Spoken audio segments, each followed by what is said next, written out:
Hey friends, Rob here, doing a response on a story in Florida where a man died in his sinkhole in his bedroom. My God, what an absolute crazy and a strange story. And immediately when I heard of this story, I thought of a parable that Jesus himself taught of in the Bible. Now, someone said, how'd you go from sinkhole, man dies in his bedroom, to the parable to the Bible? First of all, a parable is a story that Christ taught in the Bible. Second, I am a minister of the gospel. You desire to subscribe to my ministry channel, go for it. Thank you very much. Jesus taught a story in the Bible, friends, about a house that was built on the sand. And when the storms of life came, the house could not withstand the storms. Now, storms in the Bible represent or symbolic of challenges or trials or difficulties we face in life.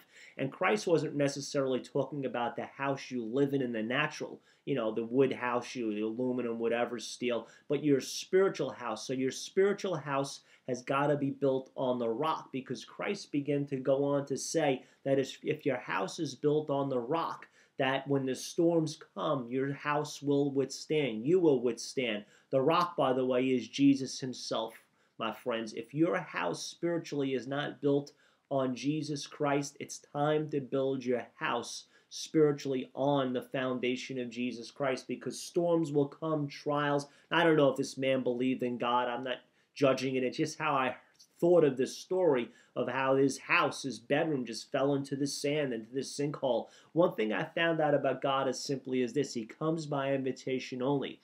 God will never crash, knock, or blow the door down to your heart. God gave us a free will.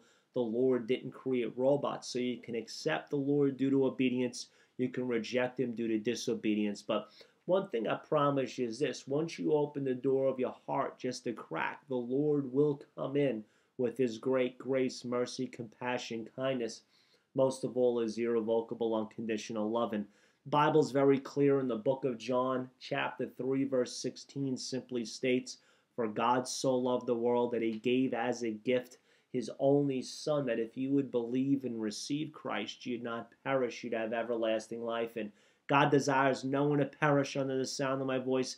He wants us all to have that insurance that when we all take our last breath, we're going to make heaven our home. And the only way we can have that is by having our lives surrendered and submitted to the Lordship of Jesus. Desire to recite a simple prayer after me. Say, Jesus, thank you for dying on the cross for my sins. Thank you for being my Lord and Savior. God bless you if you prayed that prayer. But that's how I've seen that story spiritually, in my mind's eye, spiritually in the spiritual eye, that if Christ taught a parable of building your house on the rock of himself, friends, the Lord loves you. Be blessed. Also on the Robb Wood Wonder Search, I had many other ministry videos. Be blessed today.